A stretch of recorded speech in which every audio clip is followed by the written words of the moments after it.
Olá, seja bem-vindo a mais uma edição do DIS. Hoje nós temos uma conversa super atual que é sobre o protagonismo do RH na era da transformação digital. Então, é um tema que vai interessar não só aos departamentos de RH das empresas, como também aos CEOs, a todo o C-level, aos empresários e empreendedores. Então, é muito importante esse tema que nós vamos falar hoje, porque ele vai abordar toda a questão da cultura de inovação, de como se fazer essa gestão de mudança, gestão de inovação. Ok, para falar de um tema tão especial, eu também tinha que trazer um convidado de peso. E estamos aqui com o prazer de receber Paulo Sardinha, presidente da BRH Brasil, que vai falar para a gente sobre esses desafios que não só a BRH como uma instituição de centralização, né, para a área, como todas as empresas estão passando nesse momento. Sardinha, seja muito bem-vindo, um prazer ter você aqui comigo hoje. Obrigado, Fábio, pelo convite, muito bom sempre conversar sobre um tema atraente e instigante. Né? E depois de um tempo, né, sem a gente conseguir se falar, foi bom a gente conseguir marcar esse papo também, né? Já tem um tempinho que a gente não fala.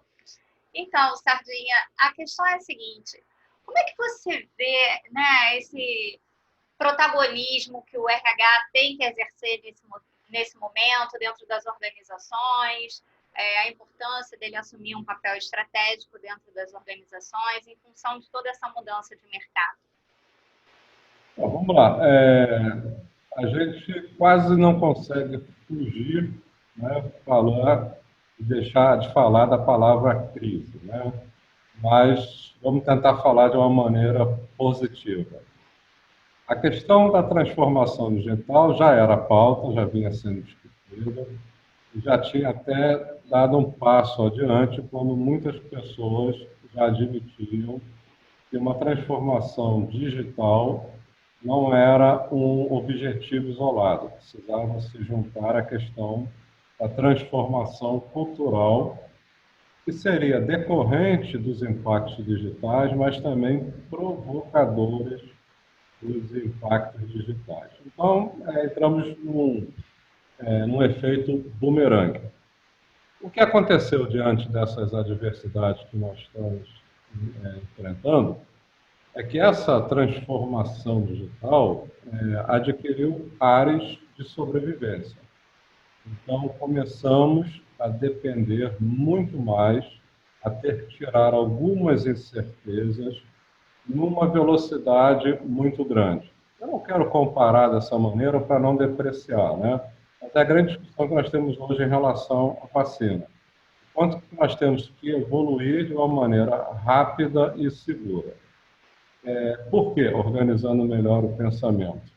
A primeira reação a esta crise, em termos de setor organizacional, é levar as pessoas para o trabalho remoto, home office, teletrabalho, como queiram dizer. Né?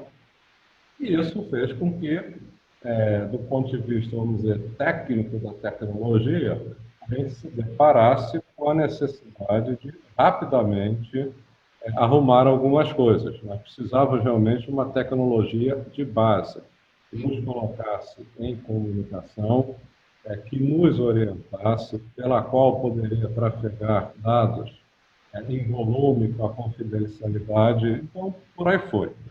E aí, logo em seguida, veio como que nos adaptamos, mesmo tendo essa oferta de tecnologia no plano ideal, assim conseguimos.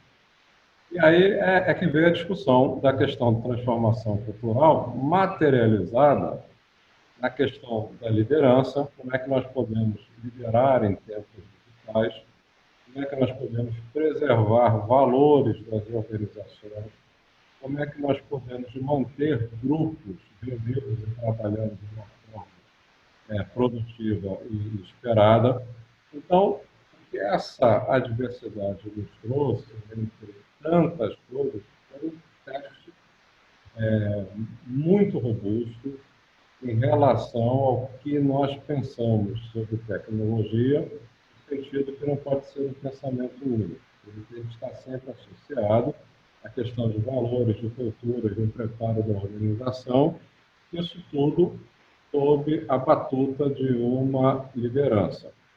E junta-se a isso, né, que embora estejamos supostamente sendo guiados pela crise, vamos até admitir que estamos, né, mas também estamos sendo guiados pelas respostas inovadoras que nós temos que dar. Então, as locomotivas nesse momento são as consequências objetivas da crise, mas também são as respostas inovadoras que nós temos que dar, por uma razão muito simples. Como todos sabemos, estamos vivendo uma coisa inédita, pelo menos nos tempos modernos, né? Eu quero aqui entrar em comparação com o que aconteceu lá em 1900 antigamente, etc. Mas, em tempos modernos, a gente está vivendo uma crise inédita, sem precedentes, então, portanto, as respostas precisam ser inovadoras, precisam ser inéditas. E tudo isso, novamente, precisa ser organizado. Do ponto de vista humano, por lideranças. Porque quando nós dissemos que aumentamos nossas expectativas em relação ao governo e às organizações, nós temos que materializar governo e organização na forma de pessoas, na forma das lideranças. E do ponto de vista de organização de trabalho, de processo, de tudo isso, a questão da inovação adquire também um valor fundamental, porque serão de respostas inovadoras que virão várias soluções. Algumas nós fomos empurrados e tiramos as nossas dúvidas, incertezas, meio que assim, não tem tempo para planejar, então vamos viver e vamos responder. Mas ainda temos muitas coisas que podemos fazer. O próprio, vou dar um exemplo assim, bem simples, a questão do trabalho do home office. Muitas empresas estão se posicionando, dizendo que deu certo, outras disseram que não, outras que é um misto. E essa multiplicidade mostra que tecnologia e pessoas estão aprendendo ainda, se ajustando, uma nova maneira de trabalhar. Ainda estamos buscando na educação, a tecnologia mostrou muito pouco distribuída, como nós falamos em educação, até mesmo em saúde, mas em educação nós estamos sofrendo muito, porque estamos diante de um mundo que nós encaramos como muito tecnológico, mas a educação está sofrendo, entre outras coisas, pela falta de um emprego mais universal da tecnologia. Esse é um ponto importante, que pessoas, organizações e governo vão ter que se dedicar à atenção daqui a algum tempo.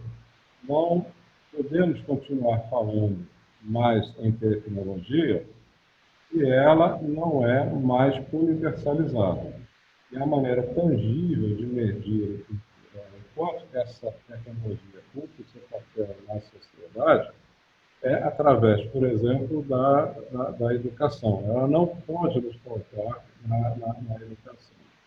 E, de certa maneira, para a gente não criticar um poste ou a tecnologia, né, nós estamos falando da gestão dessa tecnologia na esfera da educação, dessas lideranças.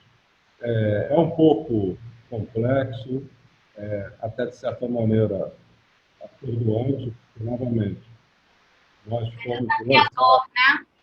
Eu acredito. exatamente, a resolver. Mas é indiscutível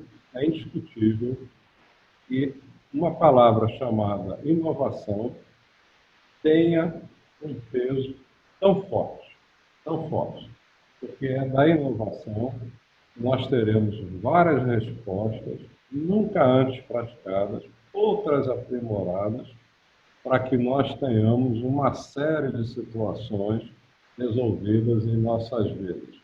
Nossa vida pessoal, nossa vida profissional, nossa vida social, nossa vida familiar, em todas as esferas. Sardinha, eu fico assim pensando, poxa, se a pessoa da área de gestão de pessoas, de uma grande organização, né, tem um desafio nas mãos, como de repente o de atender a uma demanda do C-Level, de implantar um modelo de gestão de inovação dentro da empresa, ou trabalhar uma questão de reversão cultural, um aculturamento para que seja implantada uma cultura intraempreendedora ou de inovação, por onde ela deve começar? O que você recomenda, assim? Porque é muito desafio, né? Eu diria que, primeiro, estudando bem o que é inovação, para não confundir com criatividade, com solução de problemas, com as questões que a gente vê aí.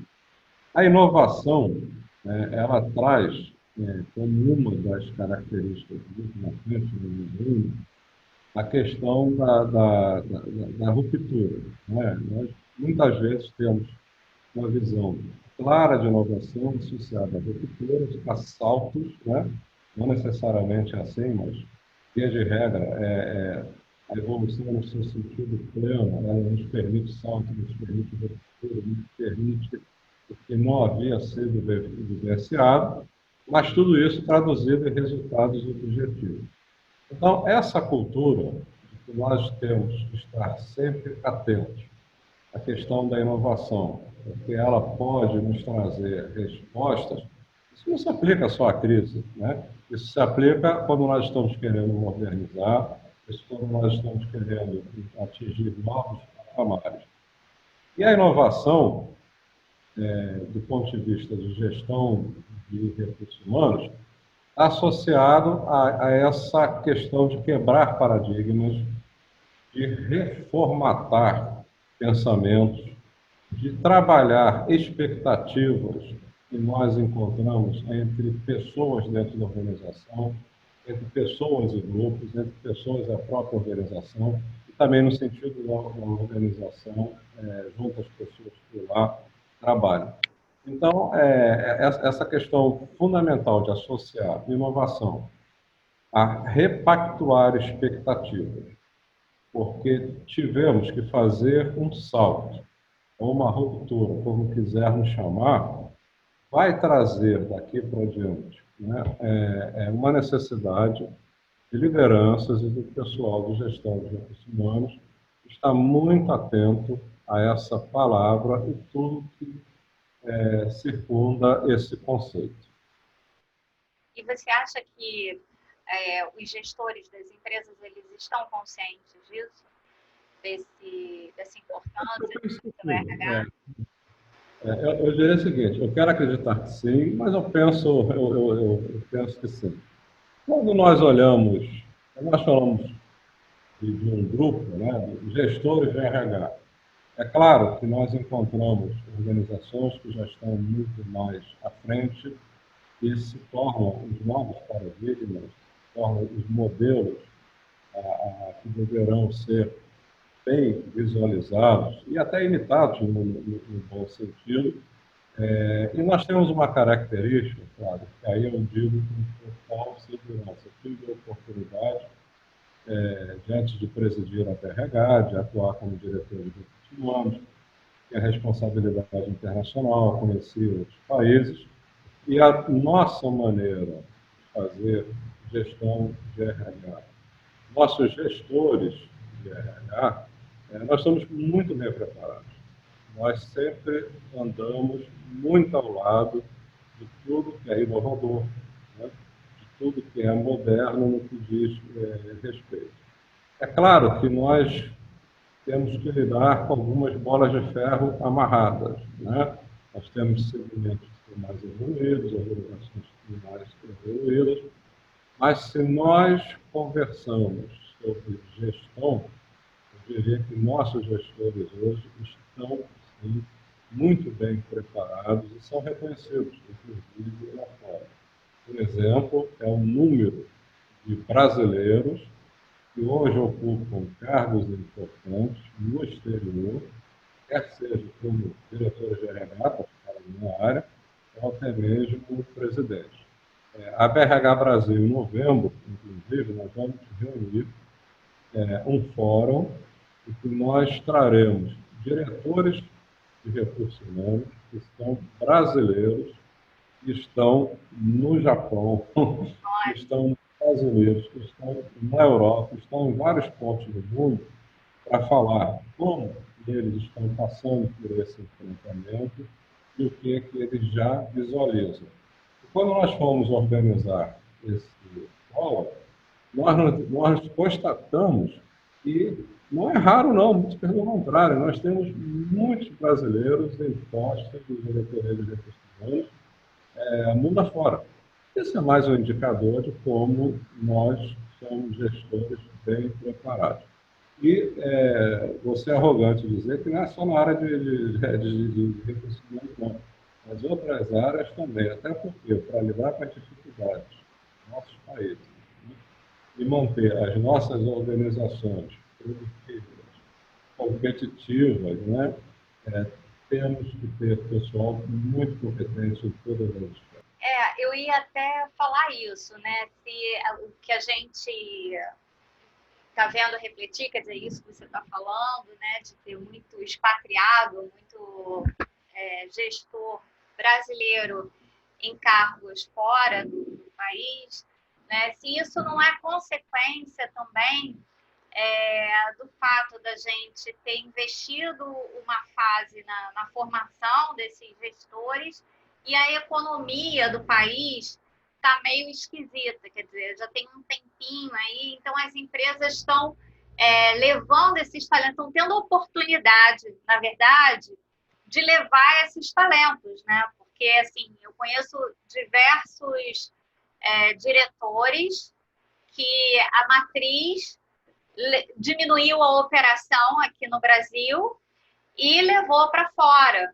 Então, assim, inclusive, tenho muitos amigos que estão fora, primos, parentes, pessoas que estão fora em função de uma certa mudança de mercado.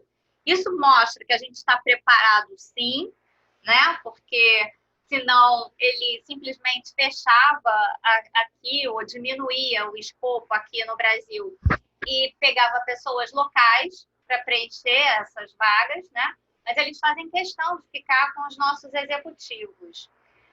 O que você acha, assim, que isso pode abrir de frente para o Brasil ou, ao mesmo tempo, ameaçar no sentido de que a gente está passando por um momento em que precisa investir em inovação e em mudanças de paradigmas e vamos dizer assim, os executivos cobiçados estão fora do país, né? Pode ser uma ameaça? Não, é uma ameaça. Nós temos uma questão que é anterior a isso, que nós sempre voltamos ao ponto, que é a educação. Se nós voltarmos um pouquinho no tempo, não é muito, a grande preocupação era a falta de mão de obra qualificada. Era uma coisa até que irritava de tanto se falar. Né? E, de repente, a economia fraqueja, né? O desemprego se eleva, e aí a mudança passou a ser o desemprego e a recuperação. Só que nós sabemos que essa recuperação, no momento em que ela vir, trará de volta aquelas questões anteriores que não foram muito bem resolvidas e que se baseiam na educação, no sentido de que ainda temos uma perversidade que impede uma educação prosperando na sua base e na incapacidade de manter essas mentes brilhantes. Né? Eu trabalho também com educação, você sabe disso, a gente trabalha muito nessa linha. Não podemos perder essas mentes brilhantes, até porque a tecnologia que nós estamos conversando aqui permitiria, né, com certo investimento, que essas mentes, né, com a tecnologia adequada, com os outros recursos financeiros, organizando, né, laboratórios, centros de pesquisa, tomando maior vantagem das organizações que nós temos aqui, e ligando tudo isso a uma variedade muito grande da economia, né? Porque nós estamos oscilando em termos de economia ao longo de anos, quer dizer, atingimos quase o pleno emprego e agora voltamos para essa taxa. Se a gente observar bem, foi um espaço curto de tempo. Então, as condições econômicas do país, juntando uma capacidade natural de suas pessoas, deixa o Brasil de uma forma privilegiada. Só que, cercando tudo isso, são problemas que se repetem. Agora, por exemplo, a crise, não tem alguém com dignidade que não se sinta ofendido com o mar de corrupção que a gente vem supostamente ouvindo todo dia. Então, arrumando, vamos dizer, algumas coisas, nós temos, por vivência e por capacidade natural, o privilégio de ter pessoas que são mentes brilhantes. E essas mentes, indo embora, dificilmente voltam. Né? Eu, outro dia, pensei em solicitar a BRH, conversar lá, para a gente tentar pesquisar dessas mentes que saem do Brasil e que acabam deixando de retornar. Isso ainda não temos uma régua para dizer, mas certamente nós poderíamos ter mais mentes aqui se elas encontrassem um ambiente apropriado para se desenvolverem. Então, em resumo, né, nós temos um início de nossas vidas com uma educação que não cumpre como gostaríamos o nosso papel, e mesmo aqueles que sobrevivem a isso começam a ter uma dificuldade. Mas nós não somos, mesmo assim, um país pobre em termos de cérebro. Ainda temos muitas pessoas que são excelentes e que aqui continuam, por uma razão X ou Y. O que nós estamos falando é de não perder algumas pessoas que poderiam continuar aqui conosco, cumprindo a nossa missão. E diante de globalização, não é ser bairrista, é continuar no Brasil trabalhando com o mundo. Né? Se a gente fizer um passeio rápido pelos noticiários, recentemente foram colocados na TV envolvendo pesquisas na área de saúde, nós sempre vamos encontrar brasileiros nas universidades, nos centros de pesquisa, mundo afora, trabalhando, fazendo trabalho. E os centros de pesquisa aqui, a despeito de todas as dificuldades, estão demonstrando que nós estamos dando respostas muito positivas. Nós temos cientistas aqui no Brasil. Então, no fundo, nós estamos falando o seguinte: nós não perdemos a nossa capacidade, porque ela é uma capacidade muito grande, uma dimensão muito boa. Mas é pena que perdemos alguns cérebros, né, que optam em ter que sair do país para atingir a plenitude do potencial. Mas, vida que segue. Eu estava vendo no outro dia uma pesquisa que falava exatamente que a maior parte dos CEOs e presidentes dessas empresas de tecnologia e grandes empresas que estão tendo um valor absurdo de marca, uma grande parte deles vem da Índia. E aí eu fiquei fazendo uma associação, né, com esse potencial que você tem de exportar um tipo de profissional que é extremamente já preparado, capacitado, que quer desenvolver coisas novas e que, às vezes, encontra um espaço maior no exterior. Quer dizer, nós estamos sujeitos a isso, né? Eu tenho visto muito jovem também falar sobre essa questão e como eles querem inovar e empreender. É estimulante, na verdade, né? A gente se propõe a fomentar com o nosso projeto, a gente se propõe a fomentar o empreendedorismo e a inovação. Então, assim, a gente vê que tem uma juventude que entra para as empresas hoje com uma expectativa muito grande de encontrar um espaço para fazer diferença, né? Então, o que você vê sobre isso, assim?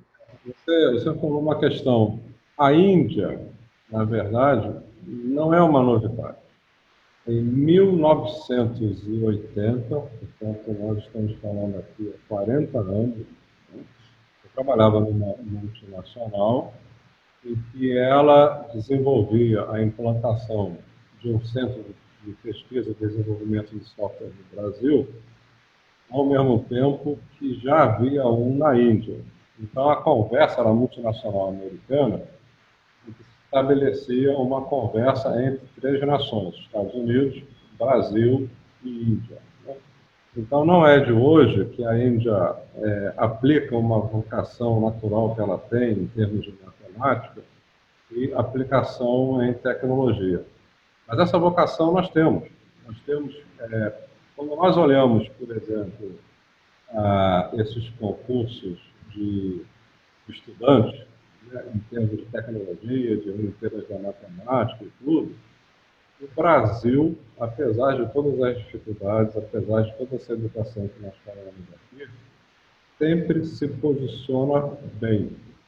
E se nós olharmos a posição do Brasil e associarmos a como seria o investimento, sem dúvida alguma, nós teremos surpresas muito boas. Agora, o exemplo que você mencionou da Índia nos remete ao fato de que essas conquistas, elas também demandam investimento ao longo do tempo.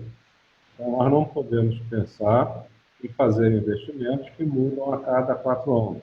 Não podemos pensar em investimentos que sofrem impactos nos seus aportes. É de se ter um investimento. Ciência e tecnologia merece sim uma atenção, como educação, como saúde, né? Temos que fazer de uma maneira organizada, né? Se nós queremos fazer parte do clube de países que são inovadores, são tecnologicamente avançados, nós temos que ter a paciência de reconhecer que nós perdemos algumas janelas. Está falhando, Tardinho.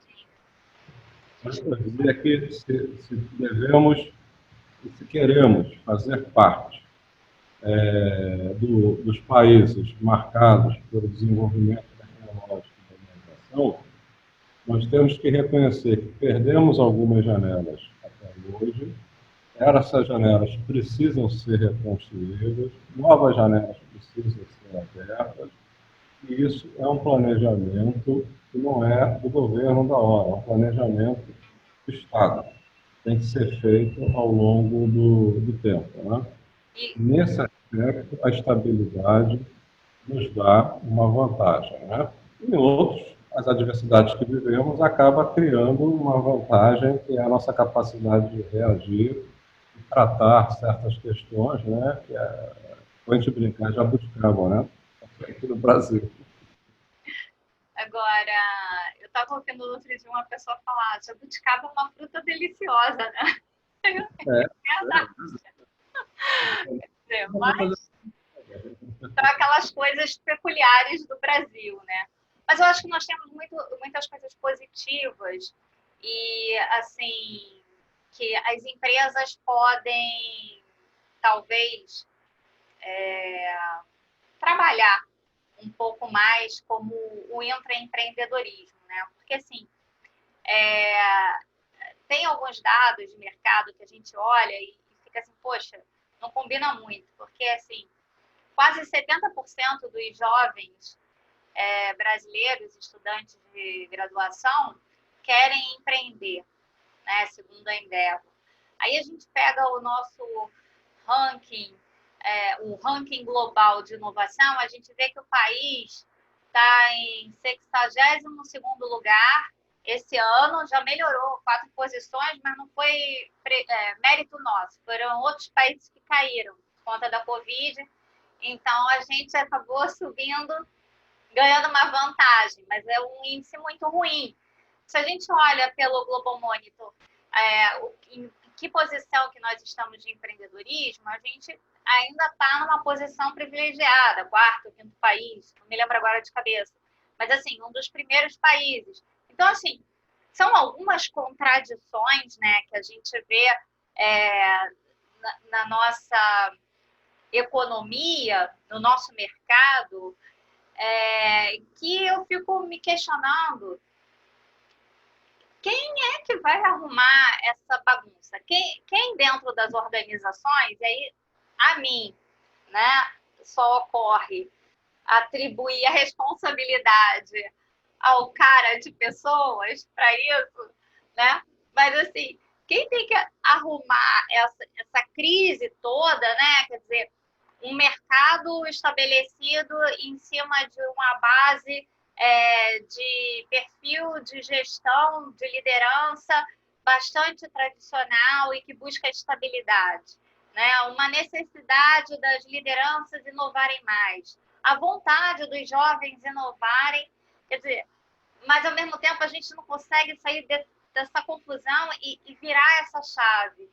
Então, eu me colocando, eu nunca fui da área de gestão de pessoas na minha vida, mas ao longo dos meus 20 e poucos anos de mercado financeiro, em grandes empresas nacionais e multinacionais, muito ligada à área de marketing, estratégia de negócios, eu tive a oportunidade de trabalhar muito próximo à área de recursos humanos.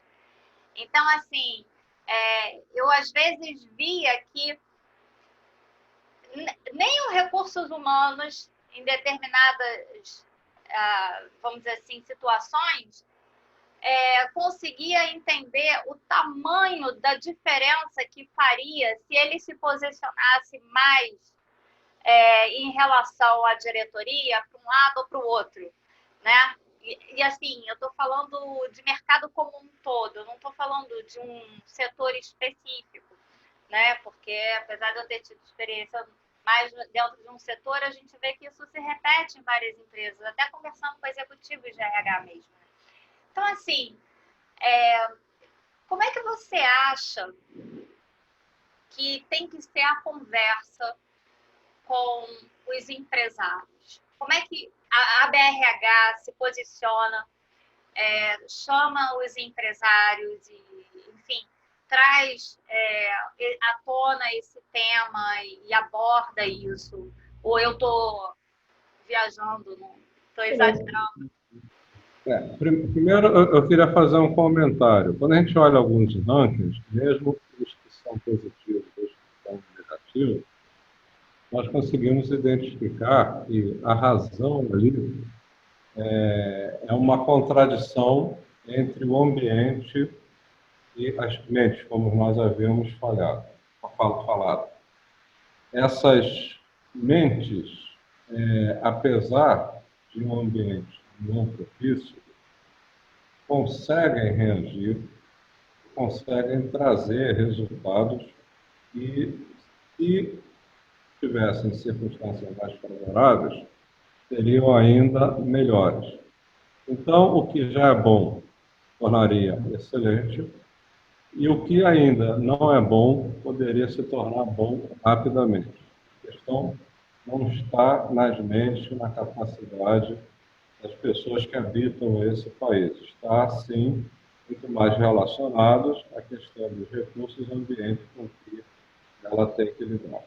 Para falar de recursos humanos, nós temos que pensar um pouco de qual será a próxima agenda de RH. Isso também era uma discussão que nós estávamos tendo, principalmente quando nós olharmos o uso da tecnologia na área de recursos humanos.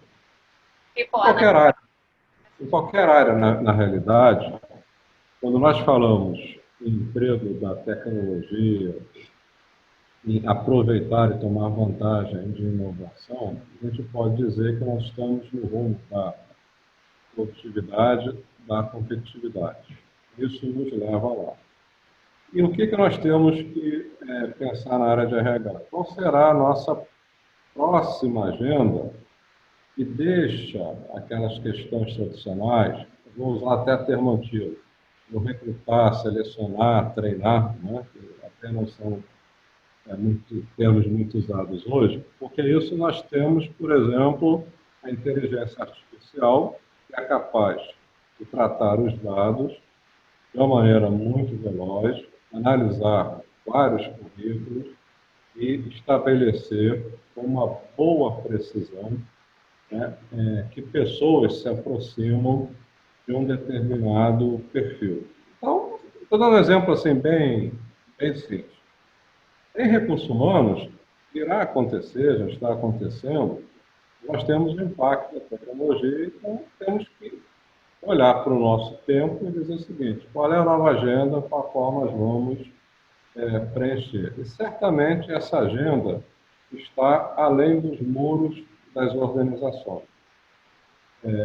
No passado, talvez ainda hoje, uma pessoa de RH tinha agenda muito voltada para dentro da organização. Quem eu vou trazer para dentro da minha organização, como eu vou treinar e desenvolver essa pessoa para dentro da minha organização, como que vai ser o pacote de benefícios e tudo isso. Essa visão é uma visão para dentro da organização. Não estou dizendo que seja errada, não, muito pelo contrário. É uma visão que vem sendo desenvolvida e vem crescendo. Mas ela já não é mais suficiente. A próxima agenda de recursos humanos provavelmente estará fora dos muros, estará relacionada ao impacto que a tecnologia traz para dentro do nosso mundo, as questões relacionadas à diversidade, a questão relacionada à inovação.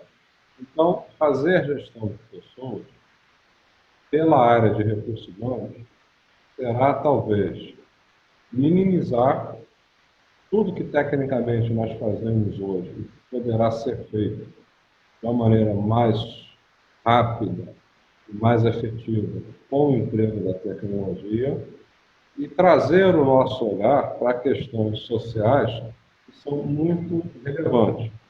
Porque que ninguém se engane, as questões relacionadas à educação do nosso país vão chegar à mesa das empresas no futuro. Então, o profissional de RH talvez seja hoje a pessoa mais bem preparada, sem que isso desqualifique qualquer outro profissional dentro da organização, para fazer essa ligação entre o mundo dentro das empresas com o mundo exterior. As agendas, quando nós vamos analisar e pensar no futuro, não estão mais relacionadas com o treinamento, repetindo, que acontece dentro das empresas, com os perfis que nós criamos, com a pesquisa de clima que nós implantamos. Ela começa a permear muito mais do que antes o ambiente em que essas organizações estão inseridas. Nesse trabalho que eu venho fazendo com a minha equipe, com a minha diretoria na ABRH, diante de um mundo tão complexo, eu disse assim, vamos tentar fazer uma leitura, não é uma leitura que se esgote, né, mas é uma leitura que a gente precisa fazer. Vamos nos organizar para atuar desde a educação, né, passando pela questão do mundo do trabalho, falando sobre lideranças, produtividade e competitividade. Eu vou falar aqui em rápidas palavras, né, mas para se ter uma ideia. Quando nós fazemos uma leitura do mundo, baseado nessas janelas, como nós dizemos lá, então eu olho para a educação, eu olho para o mundo do trabalho, principalmente dos jovens, eu olho para a liderança, para a produtividade, para a competitividade, eu estou dizendo o seguinte: uma pessoa entra na vida pelo caminho da educação, chega ao mundo do trabalho como jovem, então precisa ser olhado. O emprego para jovens, ou as condições para o jovem empreender são muito relevantes, né? Porque nós sabemos que os índices de desemprego e dificuldades dentro do mundo do trabalho são muito maiores nas pontas.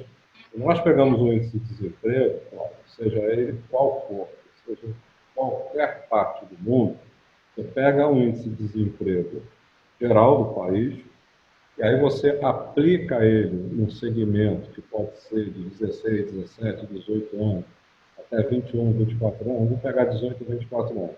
E quando você vê o índice de desemprego, ele aumenta de 2, às vezes, 3 vezes.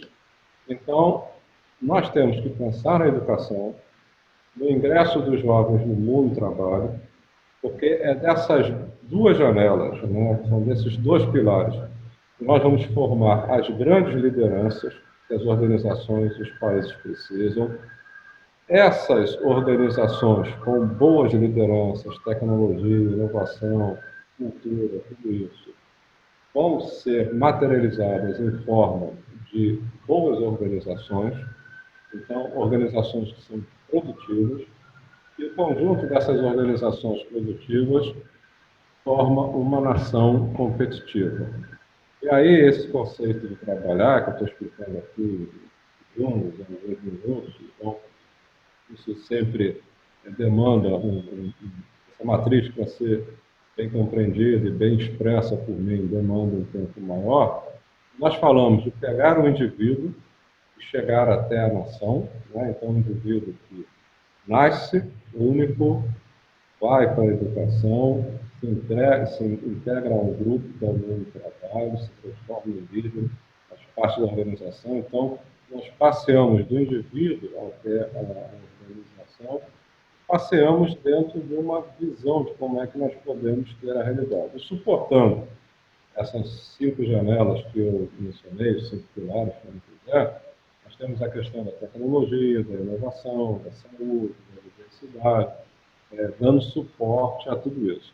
Então, a agenda de recursos humanos, de maneira objetiva, será naturalmente muito mais complexa. Eu não estou querendo dizer que seja mais difícil. Ela será naturalmente muito mais complexa. Porque cada vez mais, para que eu seja um bom cidadão, ou para que eu seja um bom líder dentro de uma organização, e para que uma organização seja reconhecida dentro do ambiente, eu vou ter que manejar, né, muito mais elementos. Parte desses elementos estão, novamente, fora do muro das organizações, e vou ter que trabalhar nessa direção. E, sendo repetitivo, a base de tudo isso está a gestão de pessoas, porque tudo que nós dizemos está sendo realizado por pessoas, né? E precisamos, de uma maneira verdadeira, dar um trato, dar um direcionamento ao que nós pensamos sobre gestão de pessoas. O que nos deixa tranquilo é que nós temos essa capacidade para fazer. Bom, Varginha, uma última pergunta, que eu acho que você resumiu muito bem assim, todos os aspectos que estão envolvidos nessa relação nova, dinâmica nova do mercado e da gestão de pessoas nessa nova posição. Mas fica aqui uma pergunta para os jovens, na verdade, para você dar uma dica para os jovens. É uma pergunta para você dar uma dica para os nossos jovens. Porque a gente lida com muito jovem e a gente atende muito jovem que está querendo empreender ou está querendo buscar ainda um espaço dentro do mercado e tudo mais. E como você estava falando, nós temos pessoas preparadas, as empresas estão também cada vez mais se capacitando em termos de tecnologia para fazer seleção de pessoas com mais assertividade e sem pensar só na questão de gestão de seleção, né? Mas também até o âmbito da avaliação e das recompensas devidas, né? Mas eu sinto o seguinte, esse jovem, ele hoje, ele gostaria de ter uma flexibilidade maior de tempo. Assim, eu ouço muito isso. E muitas vezes ele busca empreender, e aí eu estou dizendo, não é aquele... Até o que eu recomendo que não empreenda, tá? Ele busca empreender porque ele acha que ele vai ser dono do próprio tempo dele. Quer dizer, eu não vou buscar o emprego na instituição, porque na instituição eu tenho que cumprir horário, eu tenho que me submeter às regras da instituição, eu vou ter um chefe, eu dou uma sugestão e o cara não aceita, eu quero crescer e eu tenho ainda uma hierarquia muito grande para cima de mim, Então, ele se motiva muitas vezes a abrir um negócio, não pelo negócio que ele quer abrir, mas numa aflição e numa busca de ter, vamos dizer assim, uma autonomia maior e uma capacidade de gerenciar o tempo dele, o que nunca acontece quando ele empreende, porque quem é empreendedor sabe que você é completamente absorvido pela operação, pela dinâmica da empresa, do mercado, e quanto mais incipiente a empresa, né, mais demanda a sua atenção, então você vira, na verdade, um escravo do negócio, né? E não aquela coisa do eu sou o dono, não, eu sou o escravo, né? Então é um outro tipo de relação. E aí eu queria te pedir para dar uma palavra para esse jovem. Pedir Olha, passou uma série de questões aí, mas uma que você mencionou, algumas liberdades são ansiosamente buscadas fora das organizações, mas elas estão lá.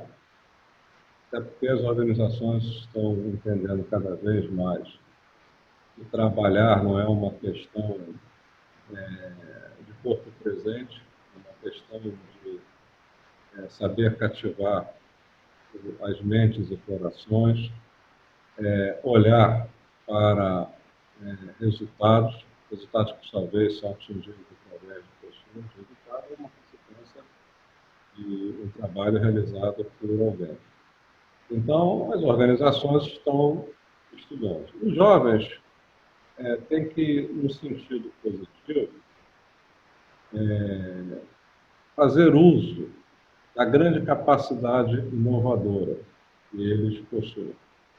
Eu vou dizer que nós vamos progredindo na vida, etc. e tal, e aí a nossa experiência talvez se torne maior do que a nossa capacidade de inovar.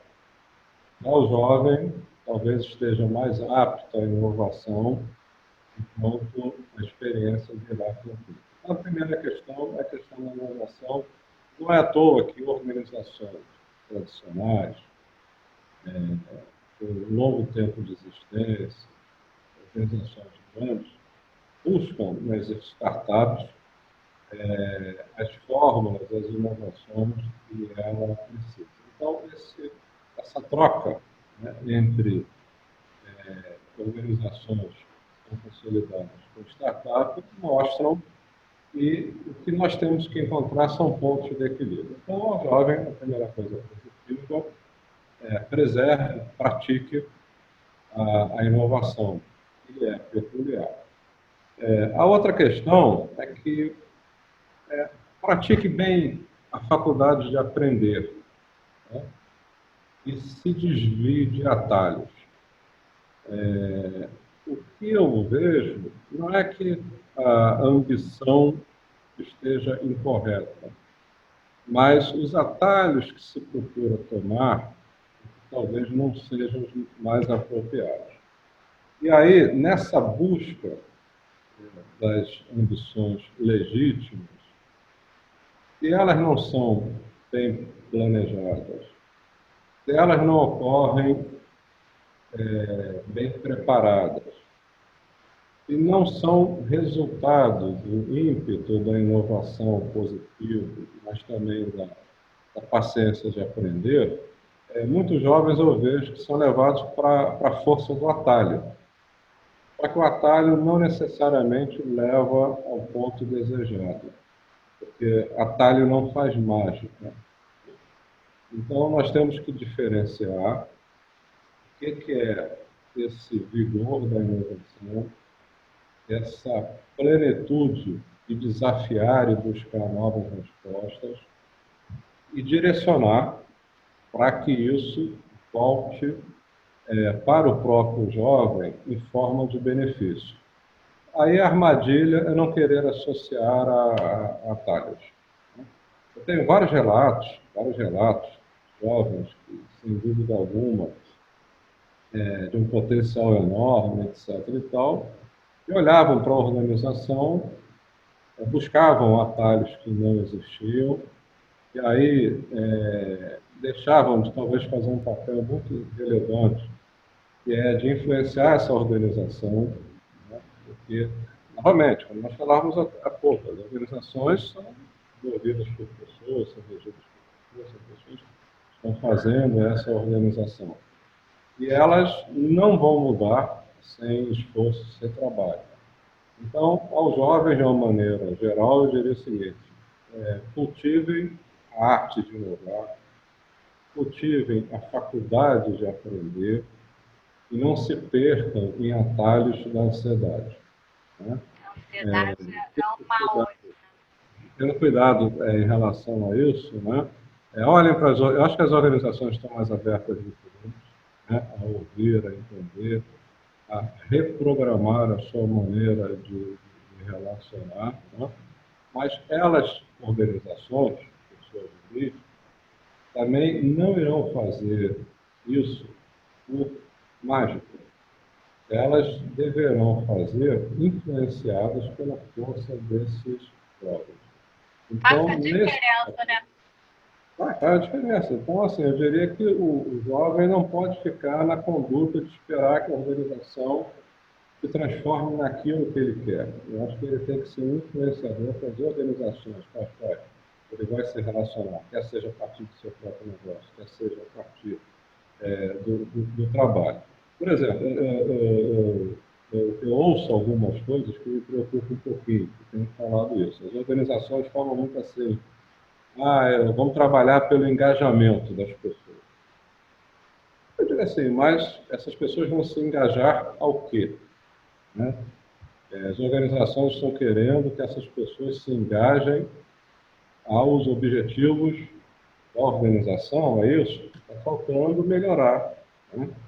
Isso é um engajamento, algo do ponto de vista das organizações. Do ponto de vista das pessoas, a gente talvez possa falar em pertencimento. Né? Então, organizações e pessoas não podem falar apenas de engajamento, mas tem que espelhar o que é engajamento do ponto de vista das pessoas. E os jovens podem ajudar muito nisso daí. Eles podem ser um espelho muito mais fidedigno, um espelho ainda sem vícios, né, recorrentes da longa experiência que a gente vai adquirindo, e trabalhar. Então, essa mudança que é esperada pelos jovens que venham das organizações, é preciso compreender que ela virá, à medida que os jovens também influenciam, e não se ausentem dela. Então, isso é uma coisa importante. Muito bem colocado. Eu gostei muito da sua colocação. Eles é que são, na verdade, os grandes agentes dessa mudança. Quanto mais eles participarem desse processo organizacional, eles mais vão colaborar para que haja essa transformação e essa mudança. Sardinha, muito obrigada. Foi ótimo nossa conversa, foi muito bom falar com você. Acho que a gente abordou vários aspectos, né? Assim, sobre a questão dessa mudança, não só pela perspectiva do RH, mas também, né, de quem está de fora querendo entrar. Um pouco falamos sobre mercado também, dessa importância, a visão da BRH. Nosso papo foi bem gostoso. E a gente fica aqui com as portas abertas para quando você quiser voltar, quando a BRH quiser mandar uma mensagem. A gente está aqui para trabalhar junto e fazer com que o mercado continue promovendo inovação, né, nesse momento tão importante de retomada da nossa economia. Muito obrigada. Obrigado a você por esse espaço, por essa conversa. É sempre bom a gente conversar, pensar, refletir, aprender e seguir adiante. Eu também agradeço de coração o seu convite, espero ter contribuído, né? Passando realmente por várias coisas ao mesmo tempo, né? Mas vamos lá, continuemos. Tá bom, muito obrigada. E agradeço também a você que ficou com a gente até agora, assistindo o nosso papo, que você possa também, além de pensar, refletir sobre essas questões, levá-las até os seus colegas de trabalho, até os seus gestores, para que a gente consiga fazer com que o mercado ganhe uma velocidade nesse processo de inovação e que o RH assuma o protagonismo que tem que ter nas organizações. Muito obrigada pela sua audiência. Sardinha, mais uma vez, obrigada. E a gente se vê na próxima edição do Diz Aí. Marque o like, coloque a sua inscrição e os seus comentários para que a gente possa, ouvindo você, fazer um programa melhor. Muito obrigada.